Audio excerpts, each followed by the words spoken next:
एक पिता पुत्र व्यापार करते थे। पुत्र को पिता के साथ कार्य करते हुए वर्षों बीत गए। उसकी उम्र भी 40 को छूने लगी। फिर भी पुत्र को पिता न तो व्यापार की स्वतंत्रता देते थे और न ही तिजोरी की चाबी। पुत्र के मन में सदैव ये बात खटकती। वह सोचता, यदि पिताजी का यही व्यवहार रहा तो मुझे व्यापार में कुछ नया करने का कोई अवसर नहीं मिलेगा। पुत्र के मन में छुपा क्षोभ एक दिन फूट पड़ा। दोनों के बीच झगड़ा हुआ और संपदा का बंटवारा हो गया। पिता पुत्र दोनों अलग हो गए। पुत्र अपनी पत्नी, बच्चों के साथ रहने लगा। पिता अकेले थे। उनकी पत्नी का देहांत हो चुका था।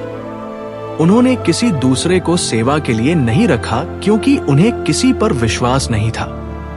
वे स्वयं ही रूखा सूखा भोजन बनाकर खा लेते या कभी चने आदि खाकर ही रह जाते तो कभी भूखे ही सो जाते थे। उनकी पुत्रवधू बचपन से ही संस्कारी थी। जब उसे अपने ससुर की ऐसी हालत का पता चला तो उसे बड़ा दुख हुआ, आत्मग्लानि भी हुई। उसमें बाल्यकाल से ही धर्म के संस्कार थे।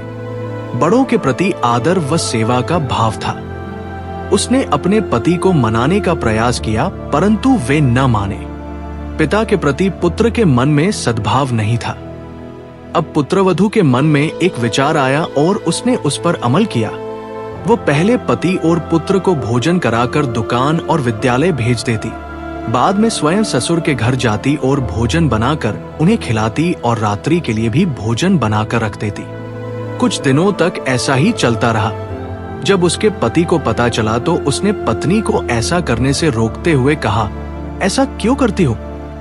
बीमार पड़ जाओगी। तुम्हारा शरीर इतना परिश्रम नहीं सह पाएगा।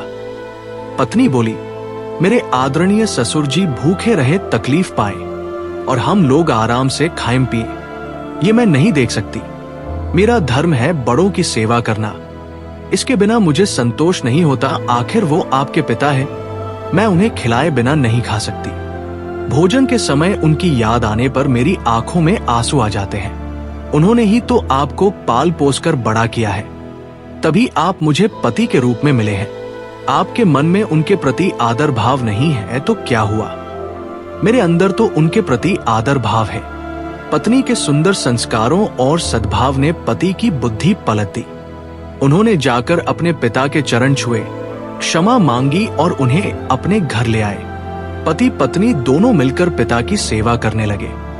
पिता ने व्यापार का सारा भार पुत्र पर छोड़ दिया। परिवार के किसी भी व्यक्ति में सच्चा सद्भाव है, मानवीय संवेदनाएं हैं, सुसंस्कार है तो वह सबके मन को जोड़ सकता है। घर परिवार में सुख शांति बनी रह सकती है और ये तभी संभव है जब जीवन में प्रेम हो, भारतीय संस्कृति के उच्च संस्कार हो और धर्म हो। तभी हम सब प्रेम के साथ जीवन जी सकते हैं।